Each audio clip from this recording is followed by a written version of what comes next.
Alright guys, so welcome to a little bit of practice casting here. We do have a Gosu League Season 4 match coming up here. It is Game 1 in this best of 2 between Next.kz on the Radiant and Team Kaipi here on the Dire. I'm Zyori, joining me is Mr. Maut for the first time ever. Maut, how are you feeling today, my friend? I'm feeling very good. It's good to be here, good to cast some games again. I've been out of the loop for a while, but it's good. It's good to be back. Yep, looking forward to seeing how we work as a duo. So this was an all-pick game. Unfortunately, we did miss the bit of theory crafting, that is drafting. So let's go over these rosters very quickly here. We're going to have Zar on the Tidehunter in the bottom lane. Looks like Fada going to be playing the Juggernaut.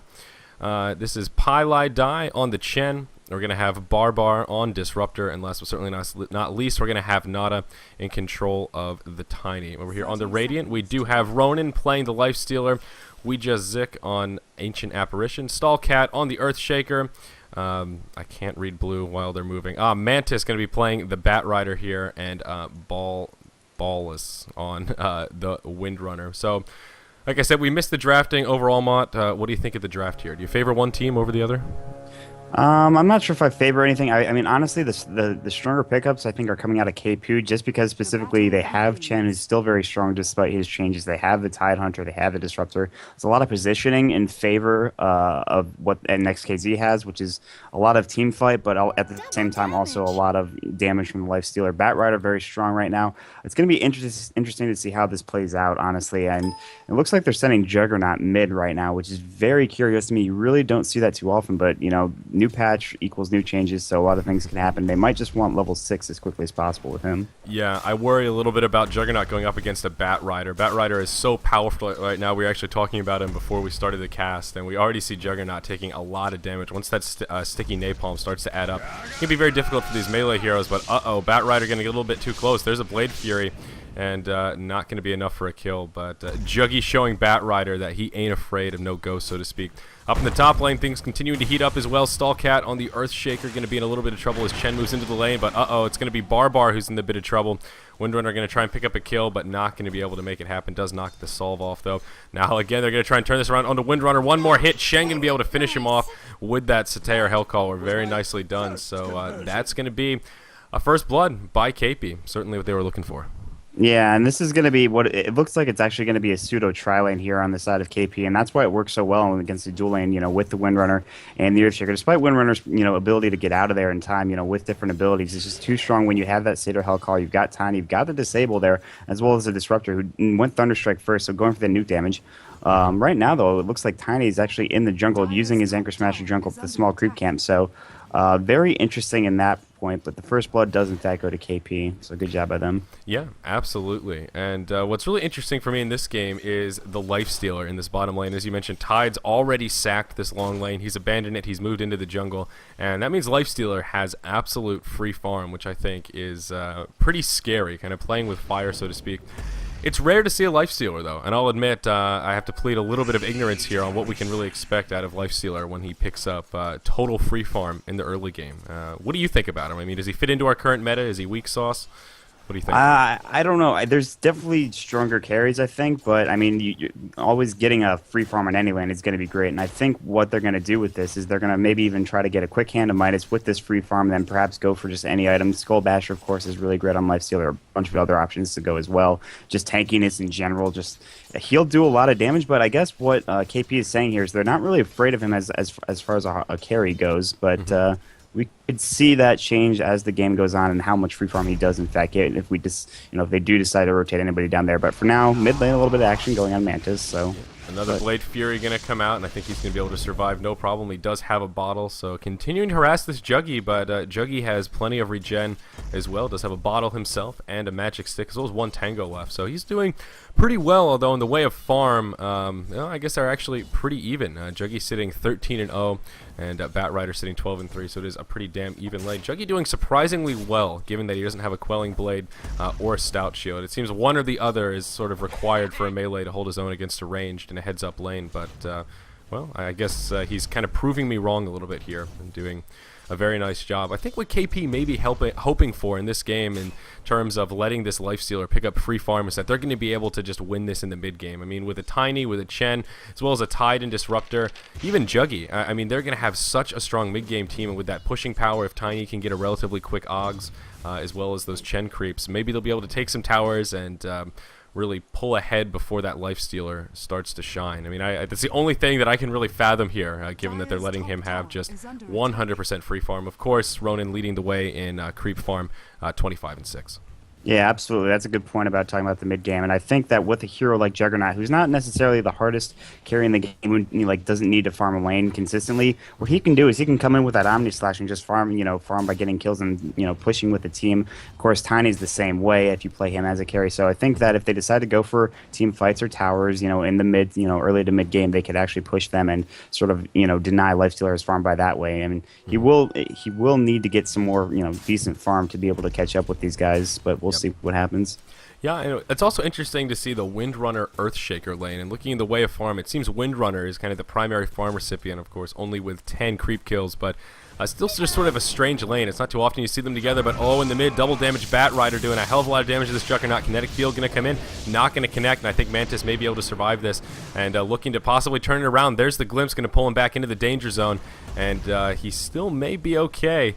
And yep, he's going to make it out. So a noble effort, but well done to survive against in kind of a 1v3 scenario here. A lot of wasted time on that gank, so kind of a shame they weren't able to make it happen. Still with the double damage on, harassing back that Juggernaut. And, well, playing very ballsy right now, very far forward. But I guess recognizing Juggy's low on mana, not too nervous. He's going to be forced back to the well. So nicely done by Mantis there in the mid. Absolutely, it was a fantastic play. He realizes he's got a lot of mobility with that Firefly and the Bat Rider. So, and in fact, there was a smoke gank that's how they tried to catch him out, coming from the top lane on the side of KP, but they just weren't able to get him. He was in the river. He was able to Firefly up to high ground, and after that point, he was pretty much safe. And that's just great positioning by the Bat Rider, and that's why he's so strong now. I mean, he's just got his strong mobility, plus he can deal a lot of damage. He can be very frustrating for any hero on the map. Yep, absolutely, and that lasso is such a great ability that counters a lot of scary heroes, especially heroes with a lot of mobility. You can lock them down and kind of completely negate, not completely, but mostly negates that blink mechanic that can be scary on heroes like Anti-Mage and Queen of Pain. Of course, neither of them in this match, but still a powerful ability nonetheless. Juggernaut going to be in a little bit of trouble here. He's going to throw the Blade Fury. Didn't have enough mana for the Omni Slash. Does have Chen charges on that magic stick, but I don't know that it's going to be enough. He's going to be sent back, though, thanks to Chen, and, of course, will be able to survive very easily. Yeah, that was a really good Blade Flurry, negating any sort of fire damage he was taking from that, and then Chen just saying, all right, you know what, you're going to lasso him, fine, we'll just send him back, everything will be fine. Now he TP's right back in, barely misses a step, and another failed gank. And meanwhile, coming mid is Tidehunter, Blade Flurry coming on Mantis right now. Yep, and there's the Blade Fury as well. They very well may be able to pick up a kill here. I think the hasted Tide could be enough to seal the deal. He does have an Omni Slash up, just looking for the opportunity. Hopefully away from the creeps. He's going to find it. Tide may be in a little bit of trouble. Nope, Tower going to switch to Juggernaut. Very nicely done. Ancient Apparition going to come in, though. Might be able to make something happen on Tide. Does have the solve up. It is going to pull him back up to about half health or so. And I think Tide is going to be able to survive here. He does have great boots, so Apparition not going to be able to catch up. That does put KP ahead now 2-0. As we approach the 7th minute. I think a much-needed kill on Bat Rider here in the mid lane. Yeah, absolutely. They were looking for that kill. That mobility was there, but it just wasn't able to get a kill before. But they do get the kill there with Tidehunter almost going down to the tower. And then, of course, Ancient Apparition TPing in. Kind of a greedy TP in from AA. Didn't have any boots. Doesn't really have any ability to catch up with him or do any damage to him. Meanwhile, 2 in the mid lane right now. Earthshaker is here. They might go for a gank on Fada, realizing that his Omni Slash is down. Looks like they might try to pull him, or maybe not. Yep. Looks like they were thinking about it at least. Bat Rider's lasso is still on cooldown by just a couple of seconds, so unfortunately they had a window there, but were unable to execute. Up in the top lane, though, Tiny's farm is looking pretty damn good. 43-4, not quite on par with that Lifestealer sitting 56-14, but at least doing a nice job here and actually going to go for phase boots. Kind of an interesting choice on Tiny. I think of arcane boots or power treads as kind of the go-to. At least the few times I've seen Tiny, I have not seen the phase boots come out. Yeah, usually you don't really see phase boots, but of course he just wants to get better positioning with those phase boots. That means he might not go something like a drums or endurance, or he might not go for that build that increases his movement speed. He might just go for something altogether different. But that being said, looking at Ronin down, who has almost like 1,000 net worth more than any other hero on the map, he's actually going for an armlet right now, not going for that Midas, that early Midas, and we're actually going to see a smoke gank in the top lane heading towards mid, it looks like.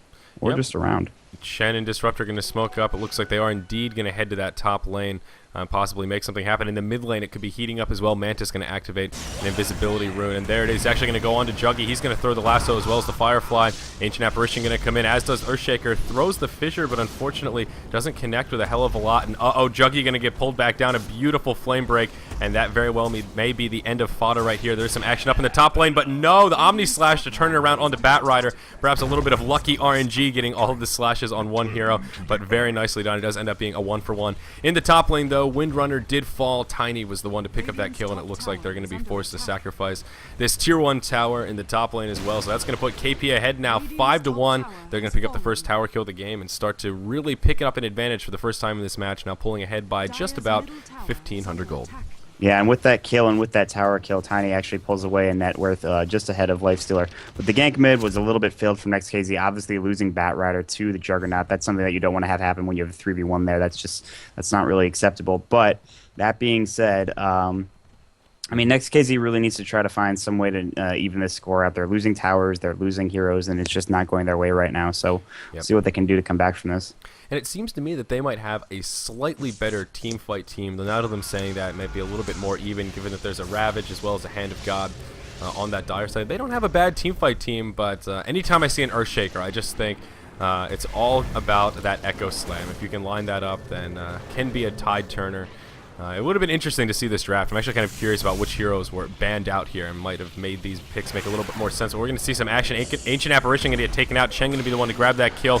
We're going to see Batrider kind of run into the danger zone. He's going to pick up Disruptor, and Disruptor very well may fall down. He goes. Ronan going to be the one to pick up that kill. Out comes the Ravage. Batrider in big trouble. Blade Fury going to take him down. One last auto attack, and we have to finish him off. Chen does fall to the wrath of Earthshaker, though. Ronan's still in the mix, trying to do as much damage as possible, but he may be in a little bit of trouble. An aggressive toss from Tiny. That's going to throw Tide into the danger zone. He's going to get caught by Shackle. Going to take a tower shot. Not much left for Tide. It looks like a mech is going to come out. Or is that the Hand of God from Chen? That was the Hand of God. He's respawned back in the base. Juggy's got enough mana for a Blade Fury. They might be able to finish off Earthshaker. Nope, not going to be able to make it happen. A beautiful Shackle coming out from Windrunner. That's going to catch Juggy. Unfortunately, the follow-up just isn't going to be there. He's got the treads. He's headed for the hills, and he may be able to get away here. Not an abundance of slow. Certainly not an abundance of mana here for this Radiant side. Juggy going to turn. Ronan going to be forced to head for the hills now. Tiny going to pick up that kill onto Apparition. We're going to see Juggernaut grab that kill onto Lifestealer. Now Windrunner in big trouble. She's out of mana. No cooldown on those Arcane Boots. I think this is going to be an easy kill for Tiny. There's the toss. Down she goes. That's going to be a very convincing team fight for this dire side, and the action's not over yet. Batrider now going to run into a 1v4. What was he thinking? Next.kz going to get cleaned up, now trailing by 8 kills here as we approach the 12th minute. KP coming out way ahead in that chaotic team fight. Yeah, well, you said it, chaotic. I mean, they fought around this mid tower, then they moved all over the jungle, all the way down to the bottom tier 2 tower. That team fight took about around 2 minutes to finish up, and what happened really was the Lifestealer came in there, and that's where things got a little dicey. It looked like KP could have just taken that, and no problem. Lifestealer came there a little bit tanky, even with Ancient Apparition dead, and they were able to turn some fights around. But then Chen bought back. He bought back in the middle of that team fight. Hand of God pretty much saved the Tidehunter's life for a few seconds, and meanwhile, Colossus is actually going to get glimpsed back because that Disruptor is really pesky. Wow, that was of course, one of the things that Disruptor brings to the table is glimpsing in ports to defend towers, but in that case, they very well may have been able to kill Batrider. He actually took a pretty good amount of damage there. Or pardon me, Windrunner, not Batrider, but regardless, going to be glimpsed back. And you're exactly right, that buyback from Chen, that Hand of God, I thought it was a mech at first. I was like, wait a second, nope, that's going to be a Hand of God. That was a pretty clutch play, and like you said, it did keep the Tide alive for a bit longer. And, well, just bought more valuable time for the rest of KP to get back to the fight. But, wow, they have a hell of a lead now, about, well, maybe 4K gold or so, and something about 6K experience. So, pretty sizable advantage for only 12 minutes in. Yeah, I mean, they're looking pretty strong right now, honestly. And with the heroes they have, and like we said, this is a mid-game lineup. This is a mid-game team fighting lineup. As long as they push towers, they're going to be looking pretty strong. And I mean, even with the free-farm Lifestealer got, he's only got an armlet right now. And this was the exact perfect time for KP to pick to go 5-man Dota. And right now, Mantis looks like he's in a bit of trouble. In fact, he's pretty much dead. Wow. He is dead. Yeah, pretty much about it. I don't know what he was thinking there. That just seemed like the danger zone to me. All 5 heroes from KP grouped up, and he just charged in heads up. Perhaps a miscommunication from the team because it seemed the follow-up wasn't there. Earthshaker is now level 6, though. He does have an Echo Slam ready to go. We're going to see Ronin go straight in. He's going to try and make something happen onto Tiny. He's going to get tossed back. Tiny going to get caught. Down he goes. That's going to be a kill for Lifestealer to start off this fight. Now Juggy may be in a little bit of trouble. Lifestealer doing a lot of damage. Not going to overcommit, though. Meanwhile, in the lane, Tide kind of in no man's land. He's going to get caught off from his team if he goes up, and he is indeed going to go up. There's the slow from Lifestealer. That right-click auto-attack DPS may prove to be too much for Zar to handle. He gets the Ravage off, but unfortunately, Lifestealer is immune. That early-game BKB equivalent doing some serious work. That's going to be 2 easy kills for our Radiant side. Next.kz going to get a little bit of a pick-me-up, but unfortunately, they do lose the tower. Was it denied? Nope, indeed not. Juggy going to be the one to grab that tower kill. So, although they do grab the 2 kills, kind of a break-even exchange when it's all said and done. Yeah, I mean, but you have to get those few kills, even if you lose the tower, just for a little bit of pick-me-up. Just like you said, it's just you need some sort of like, all right, well, we're down now. We got 2 kills, and one of them was Tiny, so we got that going for us. We wasted the Ravage. Might be able to even to push this tower right here, because that Ravage is not available, but it looks like KP will TP in here, and meanwhile, the middle tower will be pushed by Fada with an Illusion Rune, so... but at this point, they maybe, if they group up here, they could probably take this tower, unless we see some other TPs coming in. Yep. And interestingly enough, we talked about this Tiny build a little bit. He did go for the phase boots straight into Drum, first item, and now he's got that Staff of Wizardry. So a strange Tiny build, to say the least. As you mentioned, generally that amount of movement speed is not necessary and a bit of overkill. So we'll see how it works for him. So far, Tiny is leading the way 4-1 and 5 on that KDHR, so it can't be too critical of a build that's working, but unorthodox to say the least. The pressure on this tier 1 in the bottom lane is continuing, though Next.kz may be forced to disengage here. Earthshaker going to get caught. There's a kinetic field. He's going to throw the fissure. Shackle going to latch on the Disruptor. Gush going to come in. Is the follow-up going to be there? Doesn't look like it. Disruptor taking a lot of damage. There's a flame break. He's going to get thrown back into the mix. Down he goes. Lifestealer going to be the one to grab that kill. Juggernaut does manage to pick up a kill onto Earthshaker. We'll see how this fight continues, though. Batrider very well going to overcommit here. Ancient Apparition going to pick up the kill onto Tide. Batrider going to fall to the Wrath of the Tower. Now Ronin going to be in a rough position. I think this is a big overcommitment from Next.kz. If Ronin can survive this, that will be one lucky Lifestealer. And it looks like he may actually be able to get away here. Indeed he will, so very nicely done. Unfortunately, all the while in the top lane, though, that opened up a window for Tiny to pressure that tier 2. He does pick it up completely unchecked, and that's going to throw him in the lead here for net worth by actually quite a sizable margin. Yeah, and that was a big dive coming in from Next.kz. They dove this tier 1 tower, and it still hurts. It's still pretty early on in the game. This tower still does a bit of damage. You can't dive it and expect to get away, clean-handed. And luckily, Ronin did survive, but I mean, like you said, up in the top lane, Tiny had a popped a drum charge, and he took care of that tower relatively quickly. I was thinking he's going for a lot of mobility, a lot of movement, and he's got the regen with the bottle and the magic stick charge, so you don't necessarily need to get Arcane Boots. Meanwhile, he's just going to absolutely demolish Ancient Apparition. That guy is just done. Yep. He's got a 4-step too. He's got a lot of mobility. I thought he was going to work towards an Aghanim Scepter because he had a Staff of Wizardry, but instead he'll finish the 4-step up just so he can get in position better. And now he's going to buy a point booster so that Aghanim Scepter is going to start getting worked on. Yeah. Again, I think he may have been able to get away with just going Oggs first before the Force Staff, but again, to each his own. That increased mobility does open up a couple of other opportunities that he otherwise wouldn't have. So, with a Tiny leading the way on the kill deaths assist chart, I'm going to kind of refrain from picking on his build too much, but I do like the choice to go Oggs. I think that's going to give them even more of an edge in the way of pushing. If Chen wasn't already kind of their ace in the pocket ace, so to speak. One of the weaknesses I think of Next.kz's roster here is just their lack of push power. They really don't have too much in the way of heroes that bring anything to the table for pushing. So with that, they're still yet to take out a single tier 1 tower, unfortunately, and they have conceded 4 of their own, and here they very well may concede a Roche kill. Let's take a look at the Radiant Cam. They have no wards up. Ancient Apparition did throw an ulti that way, so they know what's going on, but the ward coverage for the Radiant just not up to par at the moment. They're going to come, though. Roche going to fall. Aegis going to be in the inventory of Juggy, and we'll see how this fight goes. Batrider in kind of an awkward position. He's going to get glimpsed back. He very well may fall. Down he goes. Beautiful Omni Slash from Juggernaut going to be there to secure the kill. That's not what our Radiant side was looking for here to start this fight off. Ty going to be in a little bit of trouble. Does have enough for an ult. There's the Ravage going to connect with both. We're going to see Windrunner fall in just about a matter of seconds. Lifestealer going to get caught in the kinetic field, trying to do what he can, but it's not going to be enough. Double kill going to come out for Tide. Apparition going to come around the back, trying to support his team, but unfortunately, he's going to fall into the danger zone. Nice force stick from Tiny to to get himself in position. Stun coming up. Yeah, that's going to be an easy kill. That's going to be a 4-for-0. Aegis not burned. Really no damage done to this dire side in general between the mech and the Hand of God. So things starting to look very convincing for KP here now, about 17.5 minutes in. Action continuing in the bottom lane. At Lasso going to be used onto Tiny. Fissure going to connect as well, taking a lot of tower shots here. There's the flame break, and unfortunately Tiny going to find himself in a bit of an overcommitment in the bottom lane, so it's not going to be the 4-for-0 exchange we were hoping. Indeed, it will end in a 4-for-1.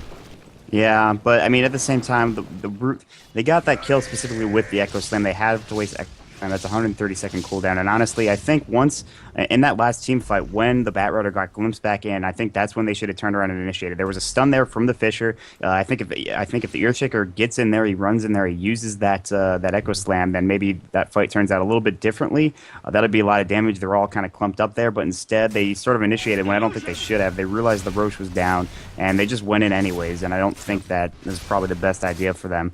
And you were talking about this earlier. They don't have a lot of push. So right now, what they have to do is they have to sit back. They're a very strong counter-pushing team. You know, they can turtle really well, specifically because Ancient Apparition has Ice Blast, which is a very strong deterrent to pushes. It's very hard to push into that.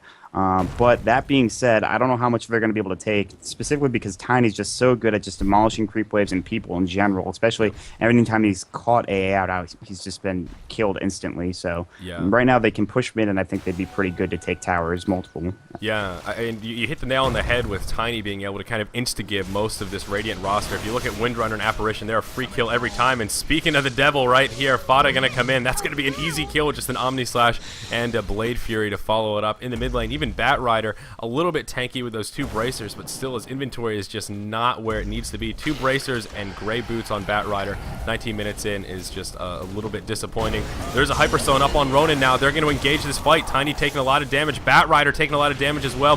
He's going to be able to get to this side. Unfortunately, it's not going to be enough. Cheng going to be able to finish him off. Ronin going to fall as well. It's going to be a 3-for-0 in this engage. Windrunner still dead from that Omni Slash up in the top lane. There's just too much sustain on this KP lineup between the mech and the Hand of God. Whenever someone gets low, they just pop those heals, and there just isn't enough follow-up damage on the Next.kz roster to make it happen. It seems this Chen pick working in a big-time favor of Team KP here, not only for that Hand of God, but also the pushing power. The second remaining Tier 2 tower in the mid lane going to fall here. That does leave just that bottom Tier 2 before we're going to see KP knocking on the front door of Next.kz. Yeah, I think it, and right now you talk about Shen, and I think that was such a great pickup. Even with his changes, he's really just a great hero in general. Still, definitely, probably first ban material, honestly.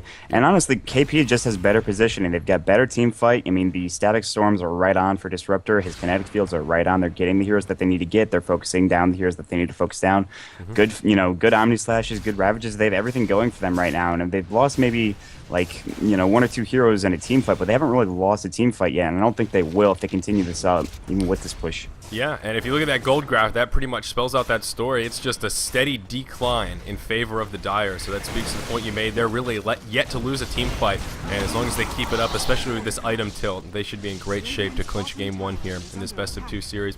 Zar on that Tidehunter has now picked up his hood, so I imagine he'll be working his way to a pipe to make this up the sustain even more of this Dire side. Manta also picked up by Juggy, so he is still a scary force. Another 2k in the bank, and he still has the Aegis, so that kind of speaks to the power for him as well.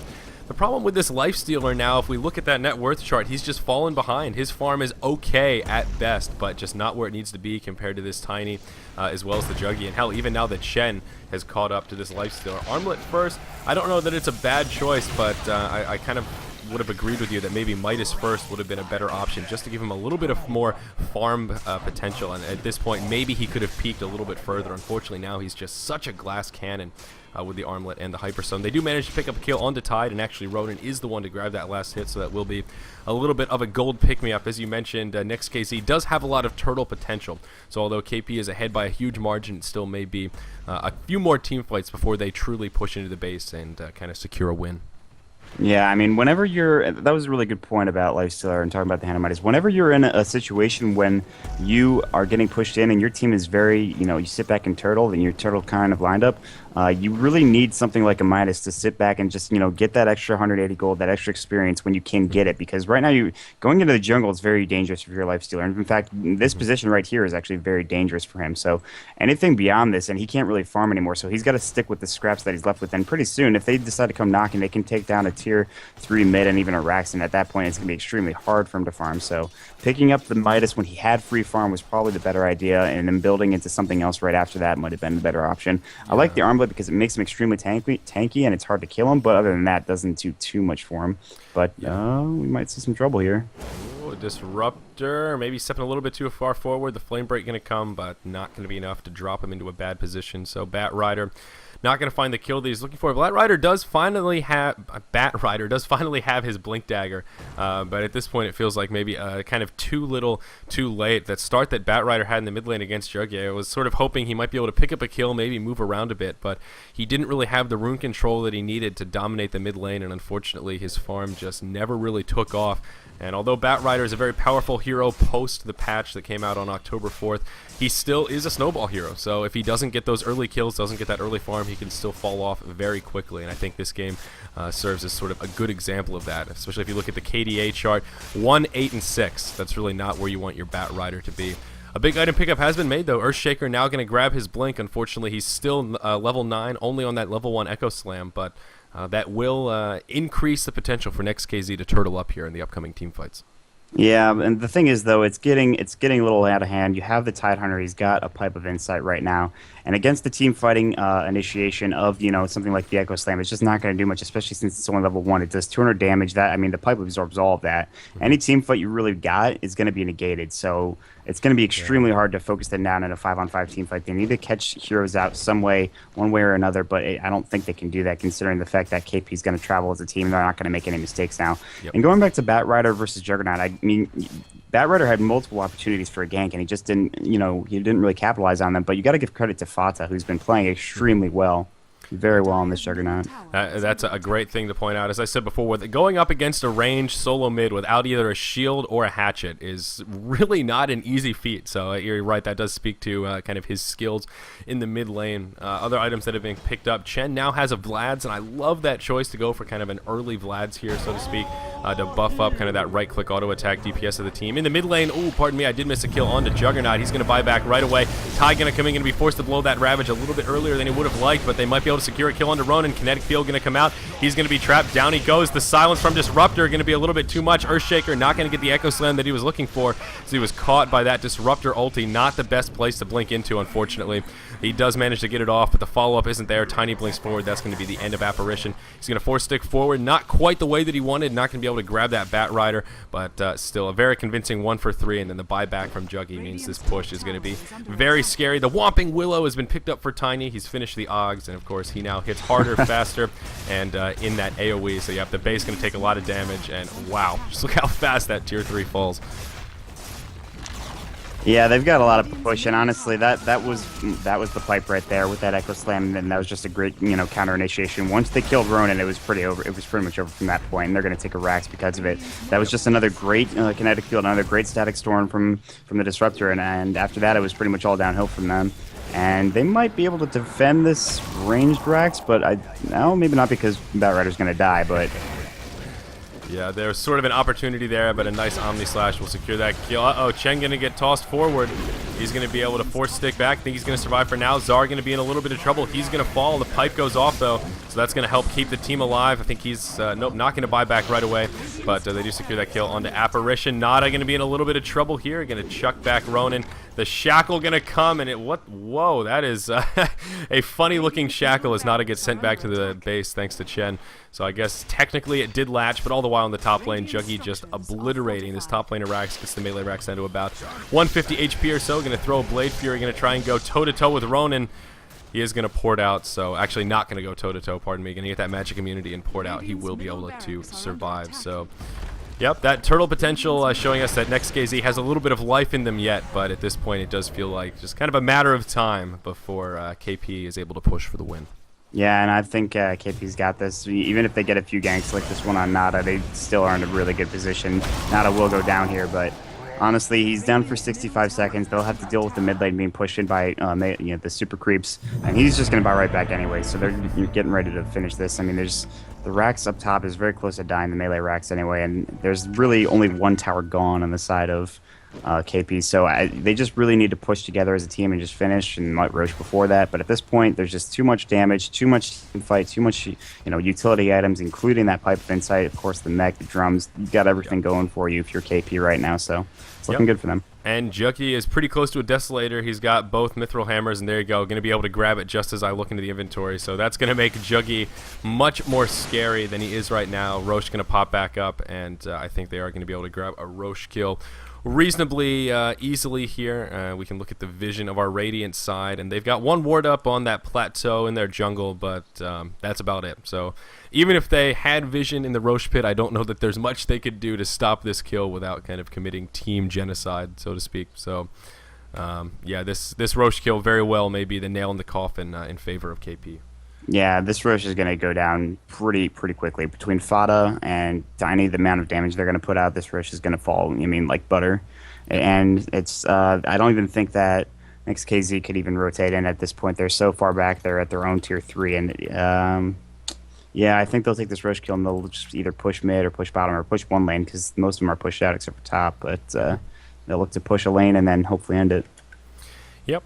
Absolutely right. So again, this is a best of 2 series, so there was another match played by these two teams, and KP, they've really been doing well. We were both sort of like, all right, I've heard of Next.kz, I've casted a couple of their games, but KP, I don't know so well. I do recognize Zar and Fada, so I mean, obviously not a total scrub lineup over here, but they're playing damn well. They've made kind of all the right decisions. They've got a well-rounded team, and I think the big thing is their item choices have just been spot on.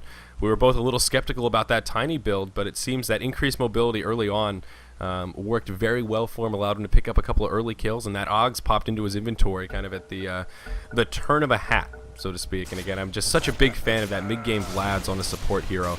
A completely aura-based item. It's just so powerful, and I think still underutilized by a lot of teams, so it always warms my heart to see that in a game kind of like this. Yeah, that lifesteal is nice to get. Now they're going to sit around in Aegis. Who's going to get it? Which one's going to pick it up? They need room. Juggernaut's going to drop something. They're going to smoke, and they're going to get out of here, and they're going to find a smoked up Next.kz team. So they see each other. Double smoke here.